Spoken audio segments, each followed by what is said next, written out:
Good evening and welcome to this week's Black Mental Health is Black Health. I'm your host, Bronwyn, Miss B.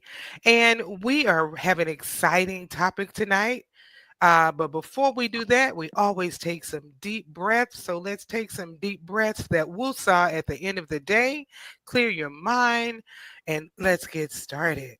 Breathe in, 2, 3, 4, out, 2, 3, 4. In, 2, 3, 4.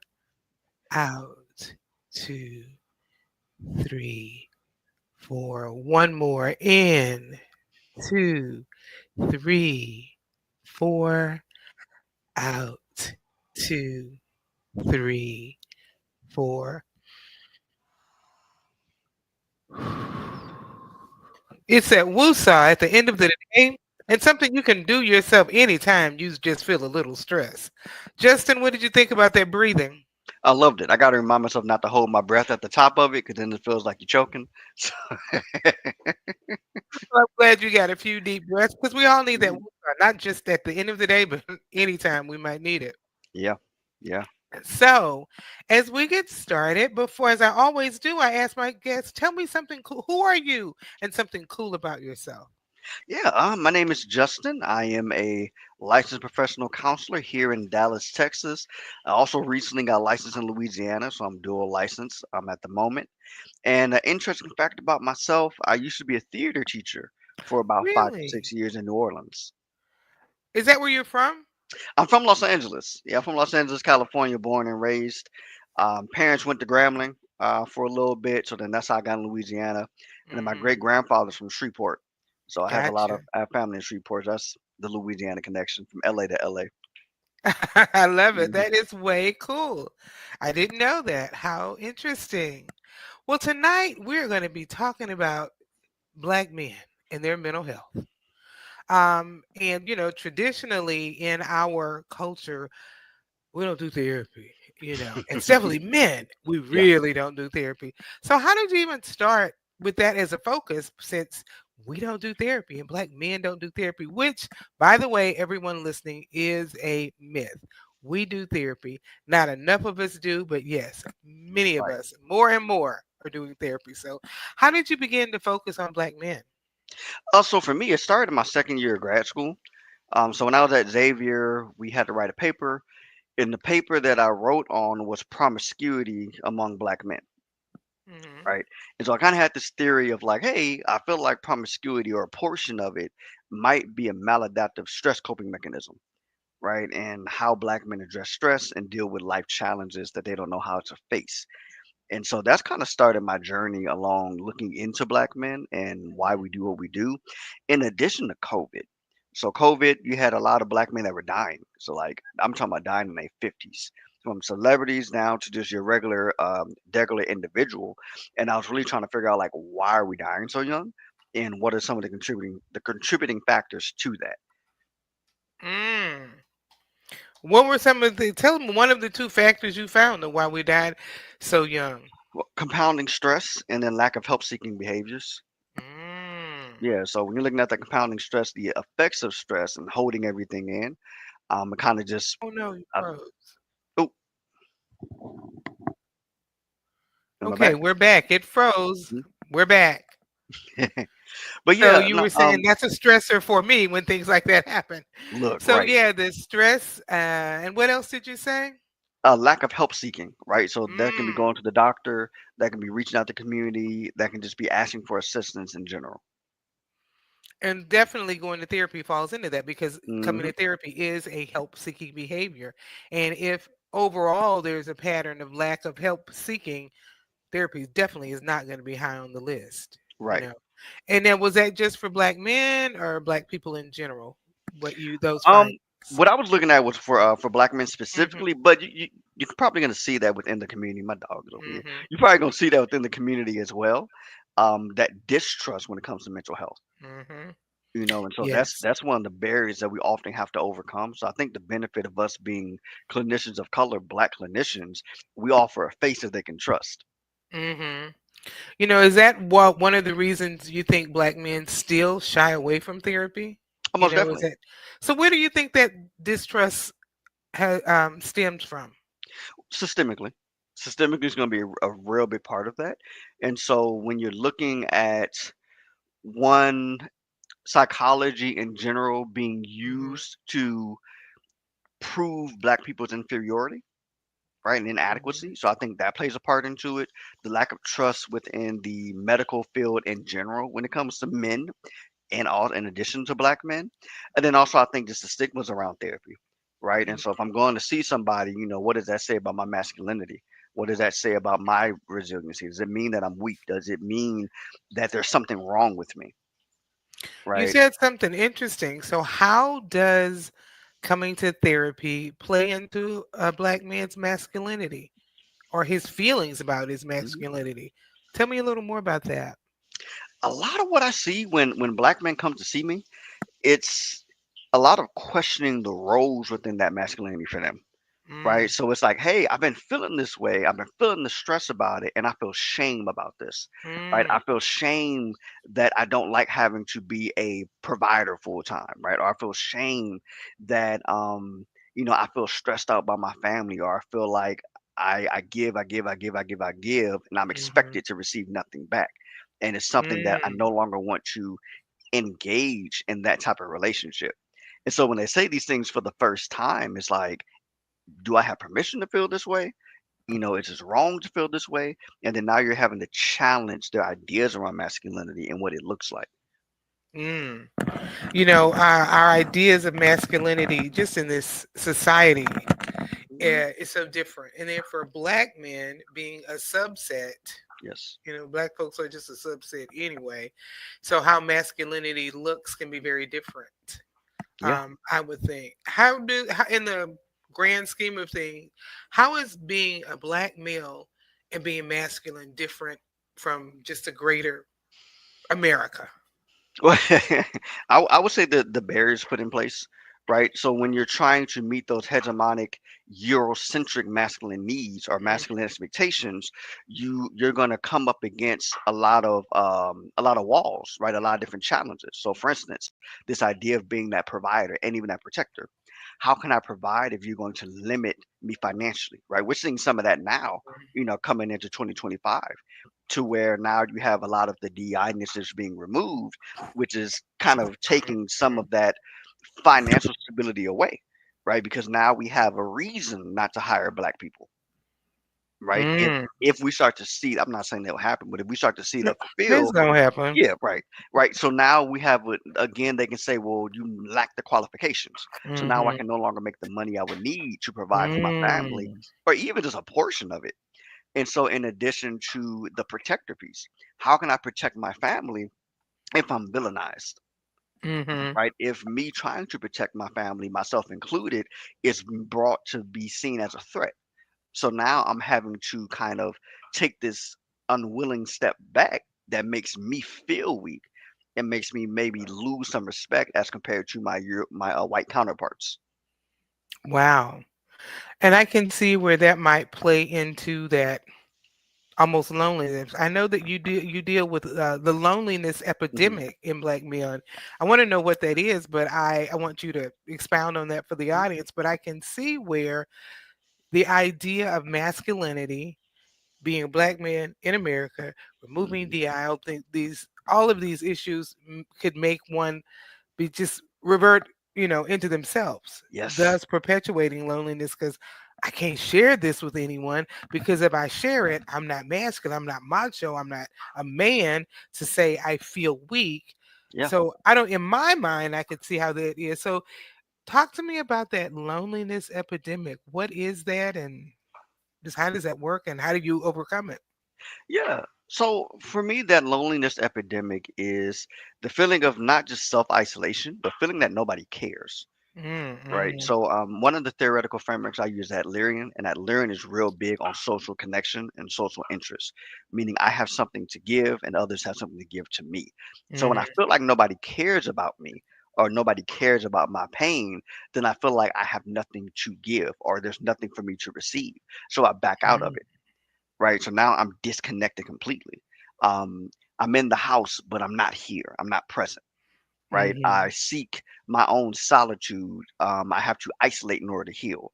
And so now we start to see that loneliness, right? That unwillingness to connect to other men who are experiencing the same thing, that unwillingness to connect to our family because we feel like they don't care. And so now I'm just left to deal with all these things on my own. And it's just me, myself, and I, right? And that can become a very dangerous thing. We see that when it comes to Mhm. depression. That's one of the main symptoms of depression is self isolation. Mhm. Mhm. How common is this loneliness? I would say it's fairly common because you don't. I think men are just now kind of getting into realizing how important community is, Mhm. right? And realizing that it's okay to have people that you can depend on, right? Stepping away from that lone wolf mentality because that's kind of the mentality that's always been lauded, right? I can do it all by myself. I don't need Mhm. nobody. I built this from the ground up. And then you realize all you really did was just build a wall around yourself that nobody can get into and you can't escape. You know, when you say that, I'm going to ask a question that some people might think is odd. Can a person be lonely and still be in a relationship? Yeah, I Hmm. think all of us have experienced it at some point. Yes, I think so too. But we want to. These are questions. I try to think of questions Mhm. others might ask. Yeah. In our profession, it makes sense. Yeah, you can be. So expound on that a little bit. How can a person maybe even be married and be lonely, or in a long term Mm. relationship but still be lonely? Tell me about that. Oh, yeah. If you're in a relationship where you don't feel emotionally safe, Mm, right, then that can become very lonesome, right? Because mm, if I'm mhm, expected to carry, or if let me change, if I expect myself and I feel or perceive that the expectation is for me to carry the burden of everyone else, right, mm, then I just become a laborer in my own relationship. I'm laboring emotionally, right, by having to be stoic and being the strong rock for everybody. Because if I break, right, or if I show this vulnerability, then does everything come falling down, right? And mm, so by disconnecting, by disengaging, I'm able to do that. But I isolate myself in this, right? Now I don't feel understood because I'm disconnected. And so one thing I tell my clients, I say, one, you have to connect with yourself to connect with others. mhm, Right. So you connect with yourself not to just block off, but so that you can communicate what you're feeling. You can communicate mhm, what your experience is. And if you're not communicating that, then it's just you in this space. I take care of everybody else, but when it comes to myself, hey, I'm all right. Oh man, how you doing? mhm, No, I'm good. Just another day, another dollar. mhm. I can't complain. And it's funny. We think of women doing that, Hmm. and it may be enlightening for some to think of men taking that same role. I'm good. And for men, here my perception and what I see is we as a society, men want to hold the masculine image, and the Hmm. masculine image can be weak. And as women, as black women, we've got that strong black woman Yep. role, which is not a good thing either.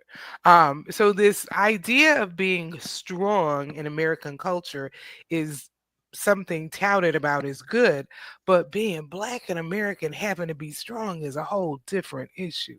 Whole different issue, right? What are your thoughts on that?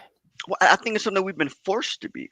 Mhm. Right? Black women are forced to be strong because of the systemic oppression that black women face, right? And getting Mhm. it twofold because you're getting the frustration of Mhm. these black men Mhm. who don't know how to deal with these feelings or are Mhm. uncertain on how to express them or feel powerless in these emotions. And so sometimes Mhm. you might try to establish a sense of power, over your spouse and over your Mhm. children and over your kids, right? And then for men, it's going to come as this emotional stoicism, right? I Mhm. can't emote whether it be happiness or whether it be sadness or whether it be fear, right? I have to be this rigidness. And we call that rigid masculinity, right? Rigid masculinity, it leaves no room for adjusting to the challenges of life. So now Mm. you're having to be strong all the time, when in reality, you actually have a lot of turmoil going on inside.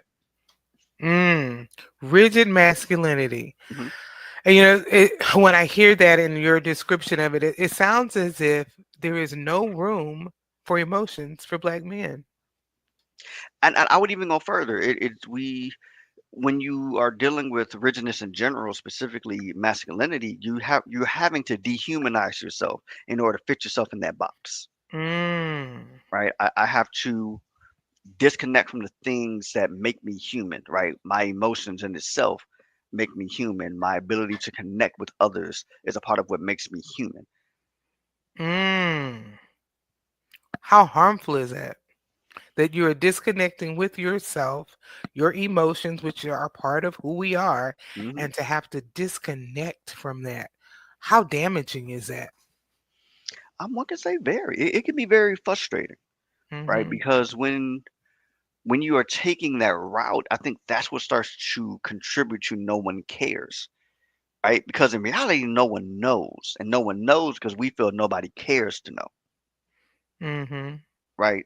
And Mm. yeah, and there are times to where I can see how that message is can be reinforced at times, right? Because Mhm. one of the other things is when it comes to women, when it comes to black women and black men, how do we receive these emotions?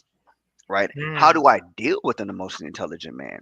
How do I deal when if my husband comes to me or my partner comes to me and he says, "Hey, the job was really hard today and it's really beating me down." Do I go into, "Oh, I have to do this on my own now because he gonna quit his job tomorrow." When all he Mhm. when all he said was the work was just hard today and that's I it. just need a voice. Yeah, I just need to express this.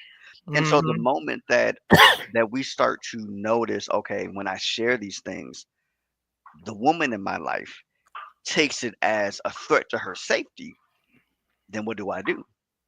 Mm. I go back in. The man goes back in, the woman does, and they don't communicate. They don't communicate. Mhm. They don't Because communicate. if the woman takes that role of, whether she says it aloud or not, but her actions, "Oh, well, I need to jump into this because who knows what he's gonna do," like you said, Hmm. then throw my hands up, as a man. So Hmm. I could see that in that, and we'll come back to that communication in a minute. Because I think, well, let's just get that black men and women in their communication issues. In any relationship, regardless of Yeah. race, ethnicity, or gender, whatever, communication can be a big problem. Yes. What can you say about just black men and communication? Period. I'm I'm reading a book right now. I'm actually looking at it. It's called From Brotherhood to Manhood. It's by Dr. Um, I think it's Dr. Andrew Franklin or Anderson Franklin. It's an Mm, old book. It's from like early yeah. 2000s. What's the Yeah. name of it? From Brotherhood to Manhood, and he Okay. covers like a lot of stuff. And then there's another research book I was reading, um, meaning it's kind of too far for me to really make it out, but it's called basically making meaning of blackness. So it's a Mm, bunch of scholarly articles that research different factors of the black community. And so one of the ones they talked about is the relationship between black men and black women. And the same thing that he addresses in the Brotherhood to Manhood. These are two different books by two different authors. mhm, And so in Brotherhood to Manhood, he talks about the disconnect in black women and black men's communication is hate the one you love, loves the one you hate. mm, Break that down a little more for us. Hate the one you love for a lot of men, I think it's, and you hear this now in a lot of the rhetoric. Mhm, It is mm, it being difficult to acknowledge the progression of black women, mhm, right? And so in one way there is an admiration for it that black men, he says black men do mhm, feel, right? Man, we're seeing these black women in these spaces, but instead of seeing it as this could be my door in, mhm, right? Instead now it's seen as this makes me less than. Right, and so I'm mm, hating the one that I love because I'm admiring their progression and what's going on, but I'm not mm. able to accept it as being an extension of us as a community. Instead, Wow. it's taking as this makes me feel insignificant because that's supposed to be me, Mm. That's deep. right?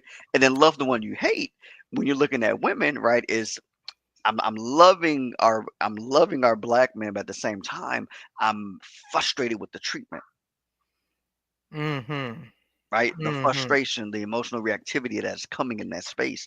And so you're having those heads bumping. Another part for men too that can make it difficult with the communication piece is respecting what your woman is telling you, right? Because a lot of times in circles, this has been going on for a long time. What you hear is, man, don't let that woman tell you nothing. She's not going to respect it, Mm-hmm. right? If you listen to her too much, she's going to think she's running things. Yeah. And it which is a disrespect on both ends. It can So be. she might have something to say, but if you feel like she's running you, you don't want to hear it. But she Hmm. may be saying it in such a way that you can't hear it. I always say we have to speak so that the listener can hear us. Mm, How is that message being delivered? And what yeah, I see that as part of it is, man, she can't tell you nothing. When if you stop and listen, wow, she might have something to say. But now go put it back on the women too. How are you presenting it? and that's a big part That's too. that's And what I mean. Hmm. no, I love it. I loved how you bring that up, Miss B. How are you presenting it? But then also too, if your husband, if he is deferring to you or he is listening to you a little bit more than the average man, do you lose respect for him? Hmm. Do Hmm. you start to question his leadership when maybe in reality he is trying to honor your voice? Are you taking the view of, see, if I got to do everything. Oh yeah, Hmm. Back to that communication and understanding each other. That's yeah. why couples therapy is a good thing. To No, work yeah. on that, but it really is. Hmm. And just in talking about that, and that's looking at just the couples and everything. I kind of wanted to shift a little bit and talk about just community. So it is my belief that we were created to be in community. We were not meant to ever be alone. Um, and when you talk about, the loneliness epidemic of Black men and how it is easy to just kind of retreat into yourself because Yeah, you have so many barriers against you. So what is your thought just about the importance of community for Black men? it's very important. Like I said, and so again, the Adlerian theory I come from is humongous on community. Like it's literally centered around your human connection to everybody else around you, right? To where if you have low social interest, you're not caring about others, or you feel like you have nothing to offer to others, right? Mm-hmm. My needs and nobody else's, or I'm putting everybody else's needs above mine because I'm not as important. And so the important space of community is that connection, right? And so Mm-hmm. that's having, a strong friendship group. And that was another thing that was brought up in the books of the meaning of blackness, right? One of the articles was addressing how when black women look at the black community, it is very communal. Mm-hmm. Even the activities, right? Whether Mm-hmm. it be cooking together, whether it be sitting on the porch talking with each other, whether it be going to a salon. I don't know too many people do the salon thing anymore. Whether it be weekly phone calls with your girlfriends or with your family members, right? Mm-hmm. Whereas men see the black community as more competitive, right? I'm in competition Mm. with you, right? I have to be better than you, right? Oh, once I get this spot, I have to hold on to this because I can't let nobody else get this. And so it diminishes the willingness to communicate and have community. Wow. I'm just kind of marinating on that thought of men see community as competitive and Mm. women see it as communal. Yeah, That and, mhm. that's ooh, go on. Yeah, and I think too, some of that communal piece can has been like feminized, right? Mm-hmm. So I'll bring another perspective into this. A lot of times, male relationships are sexualized, Mm-hmm. Mm-hmm. right? So if I'm real close to my homeboy, why you always hanging with him? Why you hang with him? What's wrong with you? Uh-huh. Mm-hmm. Or, and somebody can have something to say about that where there's shame around this relationship Mm-hmm. when I really feel close and brotherly to, right? Whereas with Mm-hmm. women, oh man, they just sisters, right? They grow up just doing a whole bunch of stuff together. That if you try to do it with, within a mentor group, yes, have your boundaries. It's like gets a little weird, but just Yeah. having that closeness in general can be sexualized and made to feel emasculine because why are you always hanging out with this person? Why do you guys Mm-hmm. hug on each other like that? Why you lean like there are pictures with Michael B. Jordan leaning his head on people that he's close to, right? And the first thing that was brought into question was his masculinity. Wow. Why is he laying Mm-hmm. his head on Ryan Coogler like that? Why he's so close to Chadwick like that? You know, and so it kind of disencourages you to do so, if that makes Yes. sense. Well, I listen a lot to Urban Talk Radio, and there was Okay. when you mentioned Michael B. Jordan, there was a comment, there was a rant that someone did on TikTok or something, and they played it to talk about it, where a guy talked about one of his a black man talked about one of his friends saying, "Man, let's go see the movie Sinners." Hmm. Everybody's been talking about it. He went off. What in the blank, blank, blank, blank, blank is this man gonna do asking me to go to a movie? What I look like? Something da da da.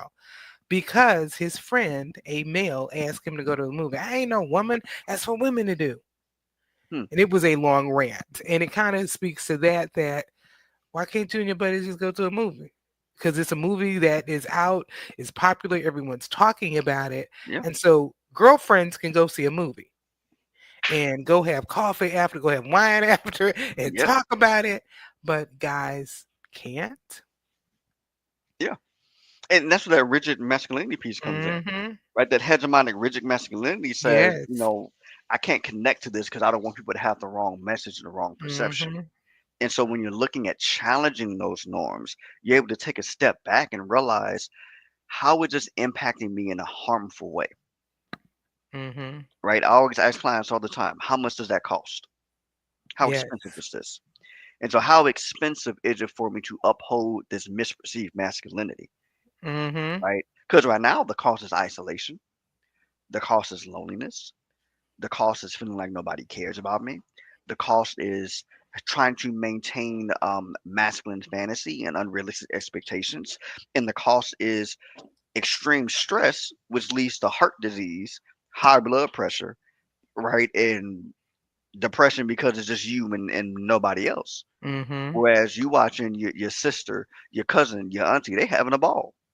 But you can't, which I didn't even get into because believe it or not, the time is about Yeah, yeah, over yeah, yeah. because I wanted to talk about that whole mind body connection. We won't even go there because what I want is a ray of hope. So we have outlined the problem.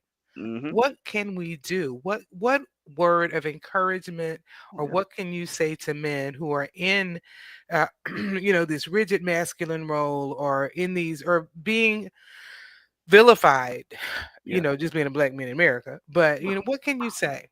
A word of encouragement. I mean, a word of encouragement is don't be afraid to be yourself. That there is the blackness is not a monolith. There's not one way to be a black man. Um, whoever you, how you show up is being a black man. Mm-hmm.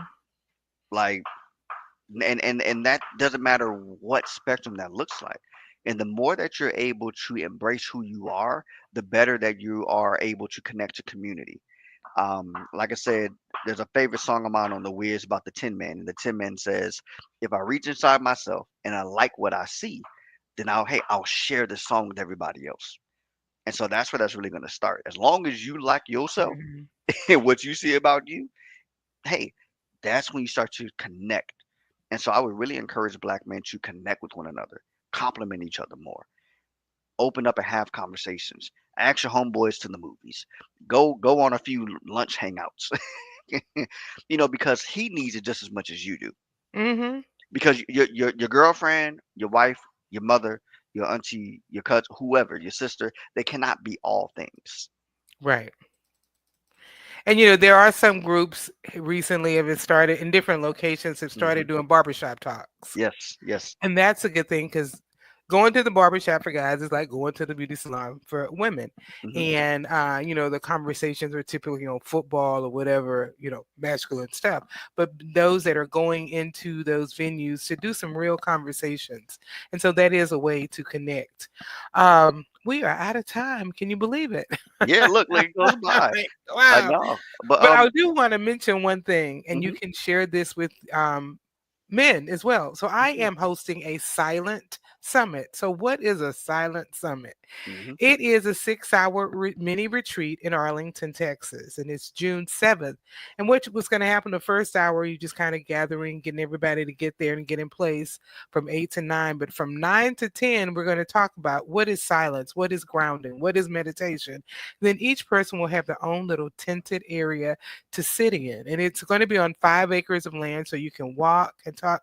And we're going to be just nice enough to hold your cell phone and all electronic devices and your watches just for you. So you're not looking, man, it's only been 10 minutes. No, you're not going to know because the idea is to really disconnect Yeah. off and get off the grid. So you have 3 hours of silence.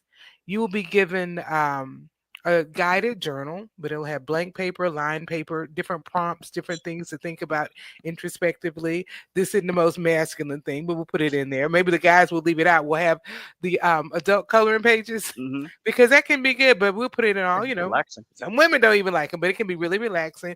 And you'll be given your own markers and colors and all of this. So this is going to be June 3rd. I'm sorry, June 7th. So I wanted to throw that out there. And anybody interested, you can message me and I'll put some information in the chat and you'll have a chance to, um, check it out. So share that with, your people. And I wanted to throw that out. Men and women, we all need to get off the grid. Yeah. We all need to have a moment to just woosah. Yep. Yep. So yeah. Well, I want to thank you for coming on. I'm gonna have you back because we Yeah. just didn't get enough in tonight. Yes, ma'am. I had Yeah. more questions, but hey, we're good. So I want to thank you. I always end every night. I end with a call to action, and Okay. that call to action is Black men, take care of yourself. I Yeah. agree with what you said. Be you. And you know what? Sometimes we don't know who am I. Hmm. Justin Owens is here. He's a therapist. And some Black men still want to talk to a female therapist. I mean, we're not the only two therapists around. Find one. Right. Right. I would Right. say if I'm not the one for you, I will help you find one. Same here. So, and I end everything with saying vote, vote, vote. Be an educated voter. How you vote and who's in office impacts every part of your life. Black men, for real, it impacts your life. Any final 30-second word? No, again, thank you so much for bringing me on. I really enjoyed this. I hope that this helps somebody, that they're not afraid to either reach out to myself or reach out to Miss B, or even if you have questions on how do I reframe my ideas around masculinity, that's my jam. That's what I'm here for. All right. And Justin's information is in the chat. You'll be able to in the below in Facebook, you'll be able to see it. So I will see you guys next. I'm Miss B, the Black Couch Therapist. I'm here to help you become a better you. See you